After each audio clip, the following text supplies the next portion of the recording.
Esta paella mixta no va a ser auténtica porque yo no soy de España. No soy español. Yo vivo en Luisiana. Soy estadounidense. Pero esta paella mixta será rica.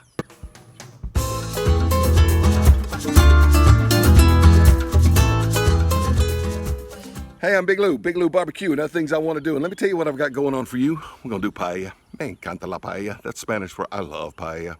All right, I've done paella before. I'm going to do paella some more. And today I'm going to kind of Louisiana-fy my paella because I'm doing it with a collaboration, all right? 3-channel collaboration. Johnny at Texas Style Barbecue and Cuisine. He's out there in the San Antonio area, all right?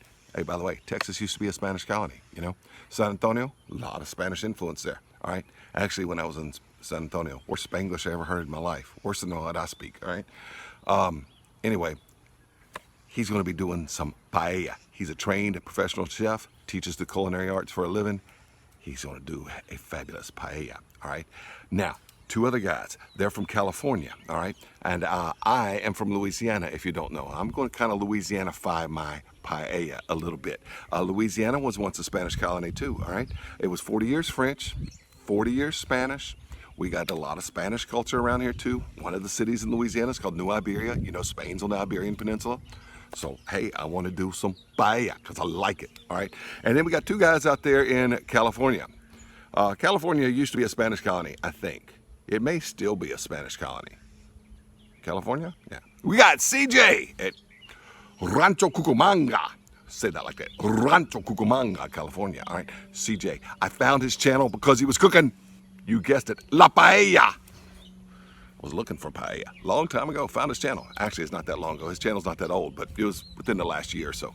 All right, and then we got Rico at Rico's place, and he's always cooking with his friend Jesus, or usually cooking with his friend Jesus. And Rico, I think he's in the Bakersfield area. I may be wrong on that. He can correct me, all right? But we're going to do paella. Now, I'm going to give you some information about what paella is. I know you're thinking this intro is long. Let's get to it. But if you want to know a little bit about paella, listen to me now. And if you don't, I'll put the time you need to skip to right there. All right, skip to that where I'm cooking, okay? Paella originated in Spain, probably around the Valencia area, and it's my understanding that an paella auténtica, an authentic paella, is paella Valencia, and I believe that has rabbit and chorizo in it. All right, they have a paella de carne, which is only going to have meat like a chicken and a sausage or something like that, okay? Or a pork and a sausage or something like that. That's a paella de carne, all right? They've got a paella de mariscos, which is going to be a shellfish paella, which only has shellfish in it. All right, and a paella mixta, which is what I'm making, is going to have meat. I'm going to have chicken and chorizo, and I'm going to have shellfish. I'm going to have Louisiana crawfish in it because I boiled up 35 pounds of crawfish yesterday, and I got leftover crawfish. I'm putting it in a paella. I've always wanted to make a crawfish paella. Never done it before. I'm going to do it today. There's also other paellas. There's paella negra, which has squid or octopus ink in it. All right, there's a paella blanca. There's paella de verduras, which the vegans like because it only has vegetables in it. I have both of them in there, you know? I want paella. So let's make a paella today on Big Lou Barbecue. I want you to check out Cooking with CJ, Rico's Place, and Texas Style Barbecue and Cuisine. That was listed in alphabetical order. No particular order other than the alphabet. Hey, let's go inside. Let me show you the ingredients in this paella. All right, for the prep work, most important, you're going to need a short grain rice. Bombo rice is traditional, but I couldn't find bombo rice, so I'm using arborio rice, which is an Italian rice, but about the same size. You need the world's most expensive spice, saffron. I get that at World Market, and I get about 2 paellas out of that little bit. It's about $5 each, all right? In the center there, you see some large crawfish with 2 claws each. I picked those half a dozen crawfish out for presentation mode at the end. All right, we're going to need some bell peppers. We're going to need some Spanish chorizo. That's different than Mexican chorizo. Spelled the same, pronounced differently. Consistency is different too.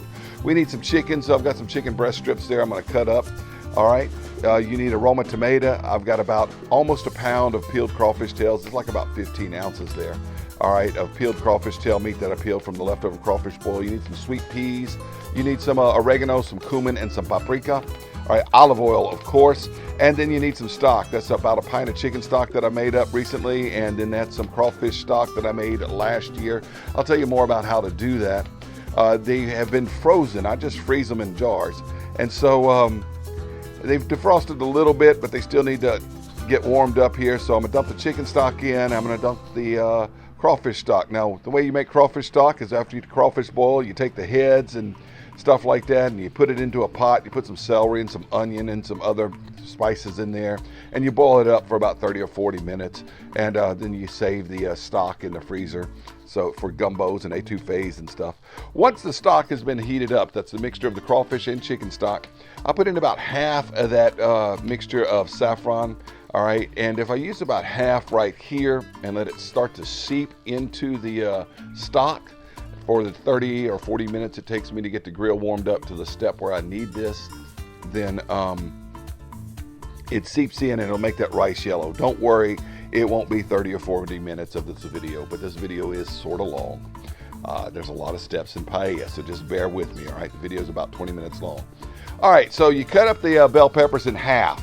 Half of each bell pepper dice up, that's for the sofrito, and then the other half you slice up, and that's for the presentation. So you just core out the bell pepper. I didn't core that yellow one quite so well, still had a few seeds in there to pull out, and cut off of that white little pulp rind part of the bell pepper there. And then we're gonna dice up that other half of the yellow one, and we're gonna slice up the other half of the red, yellow, and orange one like this right here into nice, pretty little slices. And like I said, cut off that white rind part, okay? All right, now let's chop up the Spanish chorizo, all right? In Mexico, chorizo. In Spain, chorizo. They're spelled the same, but they're different sausages, all right? And they pronounce them a little different as well, all right? The Spanish chorizo is packed real tight. It's more like an andouille or even a summer sausage. Mexican chorizo is packed real loose and designed to fall apart. They're also seasoned differently, but you see how I squeeze it there? You can't do that with Mexican chorizo. Grill thrill. You need 3/4 of a chimney of coals. You need the grill grate on, put the pan on, and you got to put some olive oil in it. Now we'll go back to real time. All right, first thing I'm gonna do is season this chicken up with paprika. All right. Chicken seasoned up with paprika. Put it in.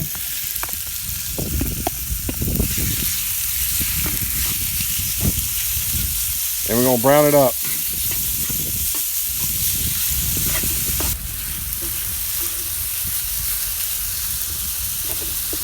Pioneer woman spoon. Yeah, because that's how I roll. All right, chicken is done, so I'll pull it out. All right, you know how this works. And once the chicken's all out, time to brown up the chorizo. So, you know how that works?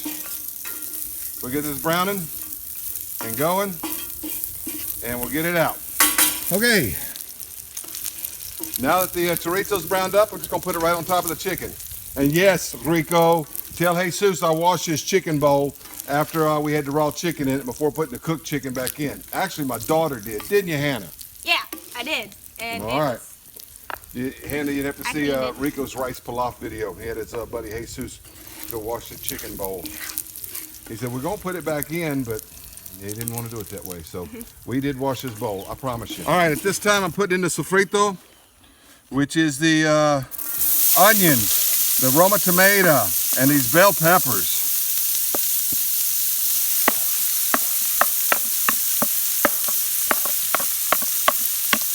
All right, I'm going to add salt, about half a tablespoon of salt, and some cracked black pepper, as CJ calls it, cracked black. All right, that's what CJ calls it, okay? To this sofrito.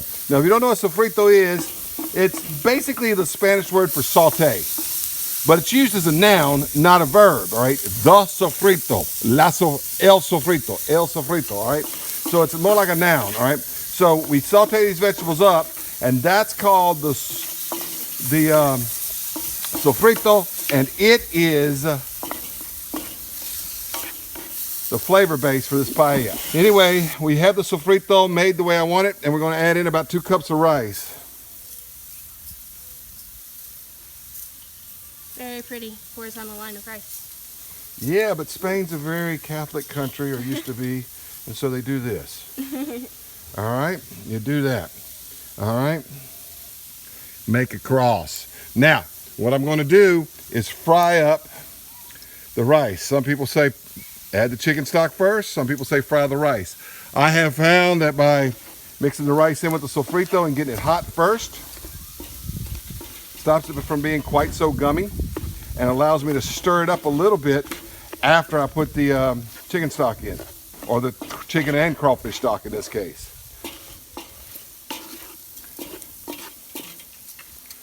All right, I'm gonna smear that all out. All right, this is that stock, and that saffron threads have been soaking in there now maybe 30 minutes or so. And it's giving it somewhat of a yellow color. But I'm gonna go ahead and pour this in. I don't wanna pour it in, even though it's warm stock, I still kinda wanna temper it a little bit because I don't want my pan to warp, crack, whatever, any worse than it already is. We're gonna pour this, now we got 4 cups of liquid. So it's about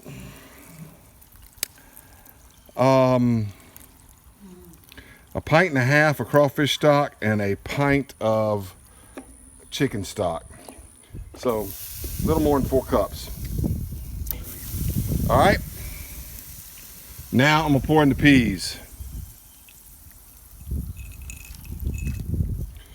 And stir those around. Now these peas are frozen, so that's gonna cool it off a little bit. Then they baked in the sun. All right, now once the peas are in, I'm gonna throw in the rest of that tablespoon of salt and some, maybe a teaspoon of cracked black pepper. Chorizo and chicken is going back in. And we give it a stir again. Try not to stir all my liquid out. That does 2 problems. 1, it dries out my rice, and 2, it cools off my coals, and I don't want that to happen.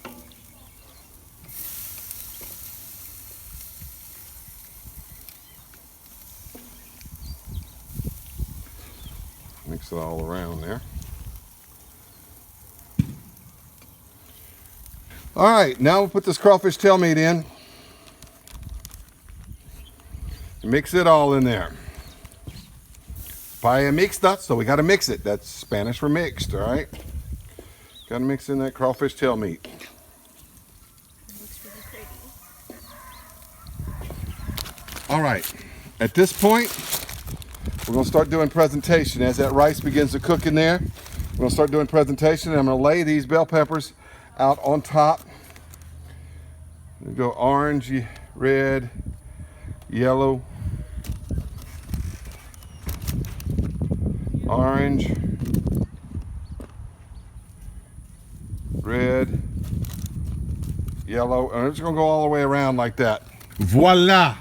Look at that. Now, these mud bugs are already cooked, but I'm gonna lay them in there for presentation value. Just like that right there. About half a dozen of them. Get on there. In their natural habitat. Mm-hmm. Get right there, you get right there. Spread these claws out to look ferocious. Come here, you come over her. Ferocious. And you come over her. Ooh, that's hot, man.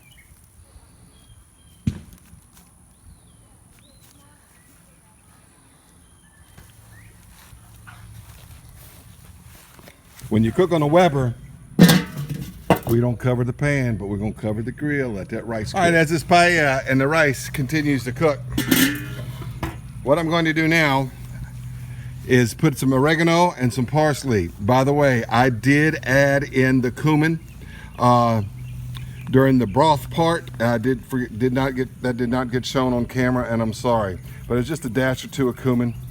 Now I'm going to add some oregano. Just put it on top here.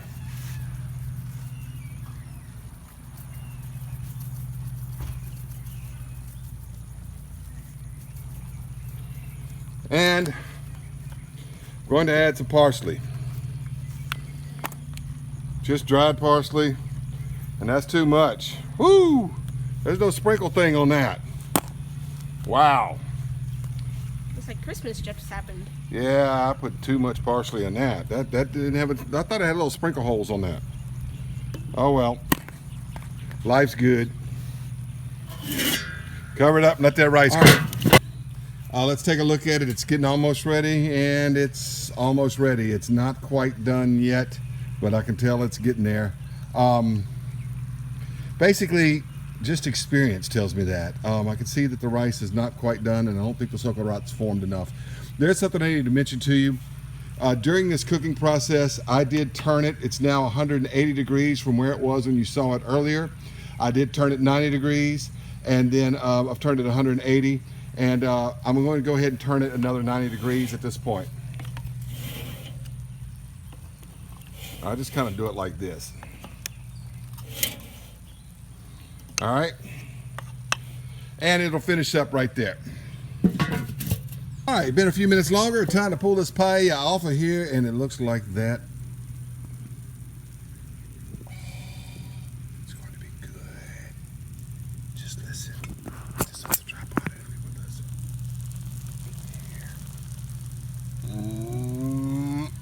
us. Smells good. Woo! Let's get this thing inside for a taste test time. Big Lou barbecue. Okay, so here's my paella for the paella collaboration, and something I'm a little afraid of. My coals were dying, and I should have probably added a little more. I'm worried about the socarrat. It may not be as caramel brown as I want it to be. You don't want it black, you want it a dark brown, and it is the part that is on the bottom. Let's flip this over right here and see what we got.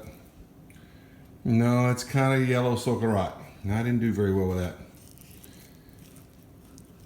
You know what? There's some right there. I feel it. Give me this. Ooh, that's hot. Hold on. Let me get a... All right.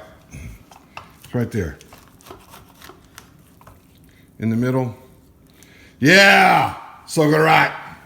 There we go. You didn't see that on camera very well, but it's right there. I didn't get it all over everywhere where I wanted it to be, but you see it's right there. Socarrat. This is my nephew Bo, my niece Eva, and my daughter Hannah. Y'all met Hannah before. They're gonna taste it on camera.